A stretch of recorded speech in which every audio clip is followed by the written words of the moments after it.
Hello friends, welcome to our channel. Good morning to all of you. ఈరోజు మనం concept of the డేలో భాగంగా discuss చేయబోయేటటువంటి topic ఏంటంటే సముద్రయాన్. సముద్రయాన్ అన్న టాపిక్ గురించి మనం ఈరోజు మాట్లాడుకోబోతున్నాం. ఇవి మాట్లాడుకోవడానికి రీజన్ ఏంటంటే రీసెంట్గా మనకి NIOT national institute of ocean technology అనేటువంటి సంస్థ ఈ యొక్క సముద్రయానికి సంబంధించినటువంటి ఒక కీలకమైనటువంటి టెస్ట్ని చాలా సక్సెస్ఫుల్గా అంటే విజయవంతంగా పూర్తి చేయడం జరిగింది. కాబట్టి ఒకసారి మనం సముద్రయాన్ అన్న టాపిక్ గురించి మనం మాట్లాడదాం. ఓకే, సో యాక్చువల్లీ మీకు అర్థం కావాల్సింది ఏంటంటే సముద్రయాన్ అంటే ఏంది?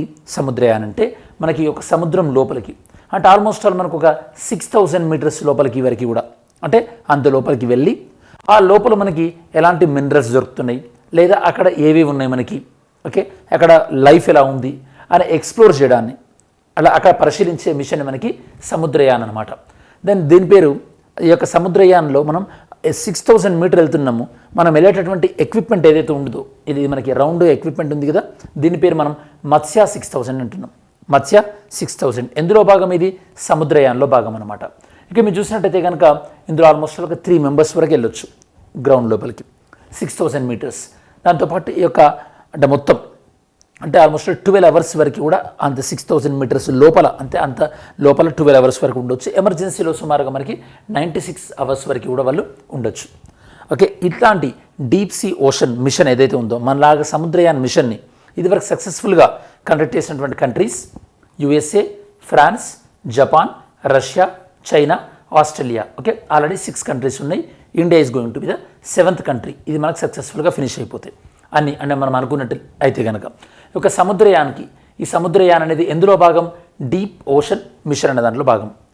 డీప్ ఓషన్ మిషన్ అంటే సముద్రాన్ని ఎక్స్ప్లోర్ చేయడానికి మన భారతదేశ ప్రభుత్వం తీసుకున్నటువంటి మిషన్ ఏంటంటే డీప్ సీ ఓషన్ మిషన్. అందులో సముద్రయాన్ భాగం. సముద్రయాన్లో మనం యూజ్ చేసినటువంటి వెజల్ పేరు ఏంటి? పేరు మనకి మత్స్య 6000. ఇందులో మనం 3 మెంబర్స్ వరకు కూడా పంపించచ్చు. ఒకసారి ఈ వెజల్ గురించి దాంతోపాటు దీని యొక్క గోల్స్ ఏందో కూడా మనం చూద్దాం ఒకసారి.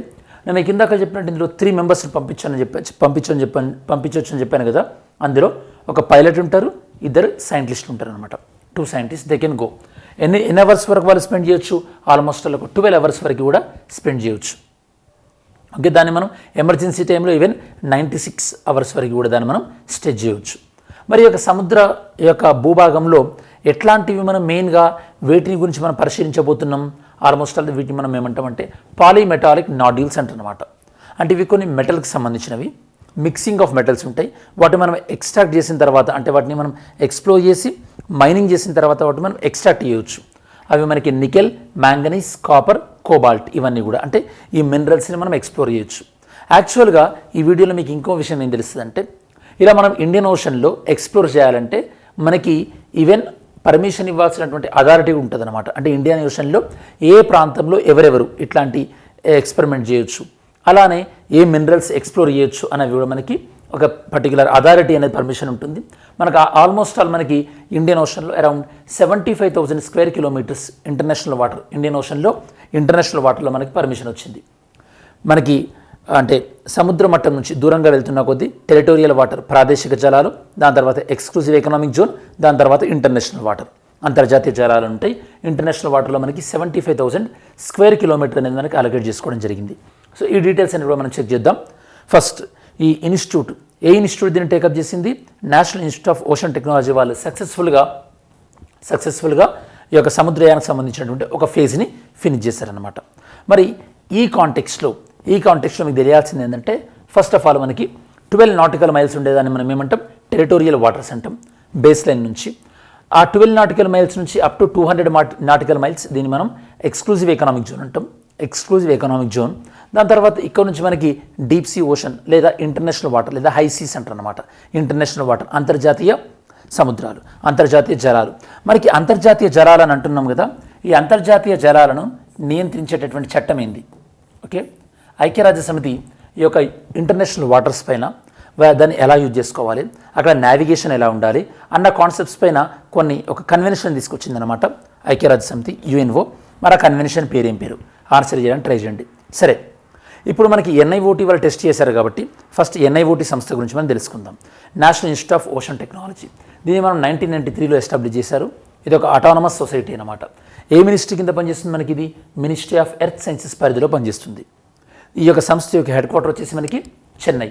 మెయిన్ ఆబ్జెక్టివ్ ఏంటంటే మన ఇండియాలో డెవలప్ చేసినటువంటి ఏవైతే టెక్నిక్స్ ఉన్నాయో వాటిని యూజ్ చేసుకొని, అలానే మన ఇండియాలో కొత్త టెక్నిక్స్ని డెవలప్ చేసి మనకి ఏదైతే కనుక ఎక్స్క్లూజివ్ ఎకనామిక్ జోన్ ఏదైతే ఉందో అందులో మనకి రైట్స్ ఏవైతే ఉంటాయో ఆ రైట్స్ పరిధిలో మనకు ఈ రిసోర్సెస్ వాటిని ఎక్స్ప్లోర్ చేయడం ఈ యొక్క NIOT యొక్క ప్రధానమైనటువంటి objective.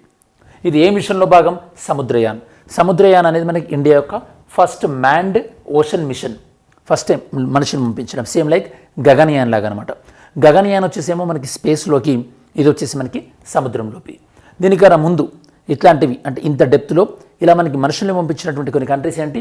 USA, Russia, Japan, France and China and Australia కూడా ఆడింది అనుకోండి రీసెంట్గా. So 3000 metres.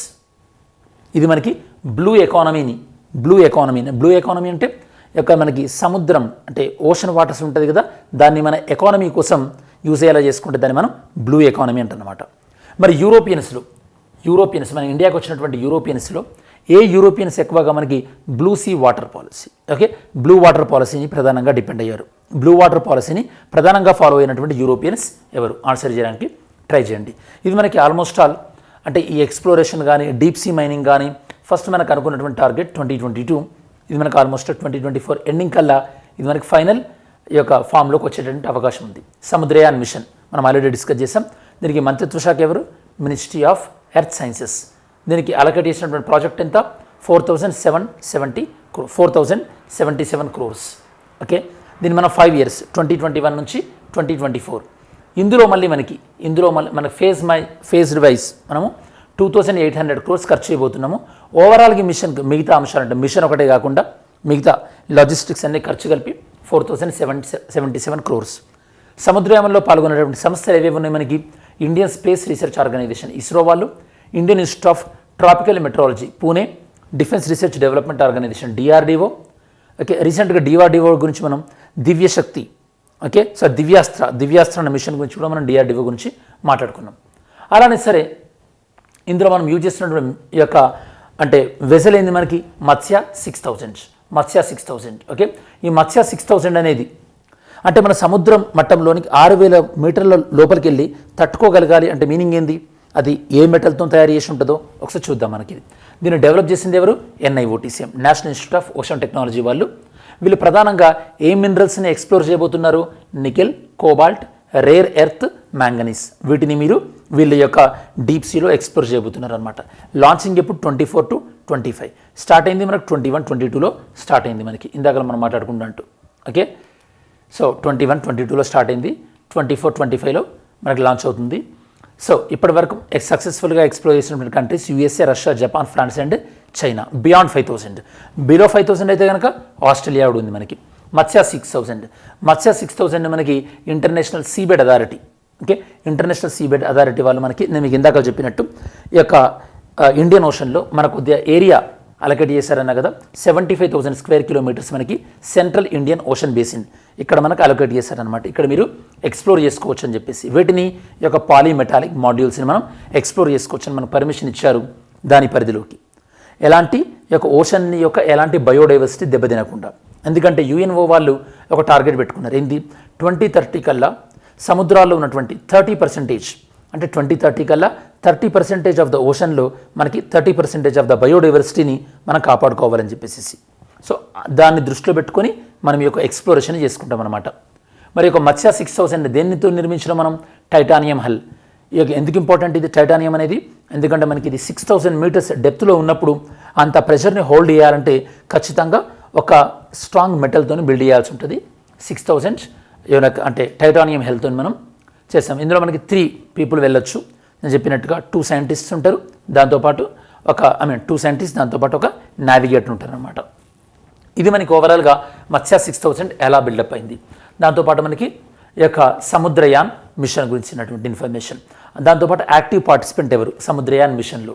ఓకే, దాంతోపాటు మనకి ఇది NIOT, national institute of ocean technology సంస్థకు సంబంధించినటువంటి ఇన్ఫర్మేషన్. అలానే మనకి ఈ యొక్క బేస్ లైన్ నుండి different kilometres, okay, nautical miles వరకు ఉండేటటువంటి ప్రాంతాన్ని ఏమేమి అంటాం అన్నటువంటి దాన్ని కూడా మనం డిస్కస్ చేయడం జరిగింది.